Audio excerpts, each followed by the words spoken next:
The Biggest Valentine Ever by Stephen Kroll. Once there were two mice who fell in love with the same Valentine, but it didn't start out that way. The day before Valentine's Day, Mrs. Mousley asked all the students in her class at Mouseville School to make Valentine cards. The two friends, Clayton and Desmond, decided to make a card together and give it to Mrs. Mousley as a surprise. Clayton cut out a big heart out of cardboard, and Desmond made a heart-shaped hole in the middle. Desmond cut out some small pink hearts and pasted them around the hole, and then he added a few more. Clayton glued glitter on the hearts, and then he glued on more glitter. He stepped back. "You put too many hearts on," Clayton said. Desmond was upset. You put too much glitter on the hearts." "Well, why did you make that hole in the middle?" asked Clayton. "I thought it looked nice," said Desmond. "It doesn't look nice, it looks awful," yelled Clayton. "I think it looks very nice," said Desmond, frowning. They glared at each other. Uh-oh.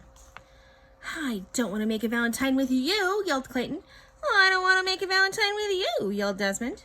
They tore their Valentine in half. "I'm going to make my own Valentine," said Clayton. "I'm going to make my own Valentine," said Desmond.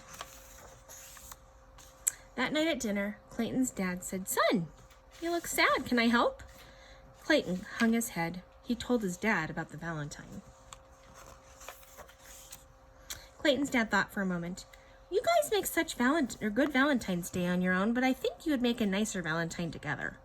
At the same time, over at Desmond's house, Uncle Vernon said exactly the same thing.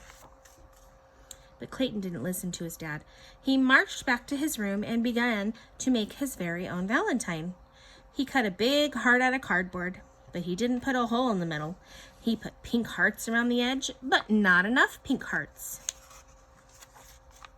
And then Clayton put glitter on the hearts, but it was too much glitter.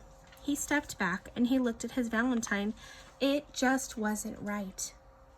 At the same time, Desmond was making his very own Valentine. He cut a big heart out of cardboard, but he wasn't good at cutting large things, and the heart was kind of lopsided.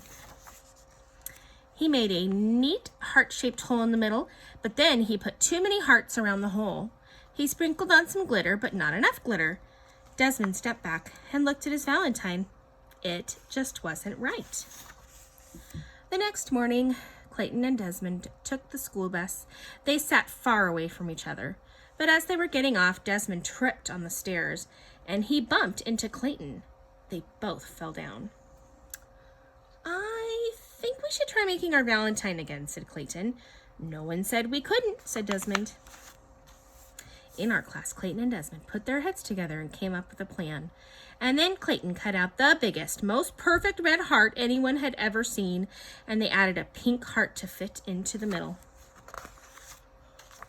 And then Desmond, who was good at cutting small things, cut out some tiny pink hearts and pasted them onto the big red heart. Clayton added some glitter and cut out a bunch of other hearts. Desmond made a nose on one and a mischievous eye. And then they glued all the hearts together. Oh my goodness. They stepped back to look at their card. It was a giant Valentine mouse. "Wow," said Clayton, "we did it." "Wow," said Desmond, "we did it together." They gave each other a high five. They cut up the lace doily and glued it around the edge. And they wrote on their card in very big letters, "Happy Valentine's Day to Mrs. Mousley. We love you, Clayton and Desmond." They carried the Valentine to their classroom and gave it to Mrs. Mousley. She clapped with delight. The whole class cheered, "Hooray!" It was the biggest Valentine ever, and it was also the best. The end.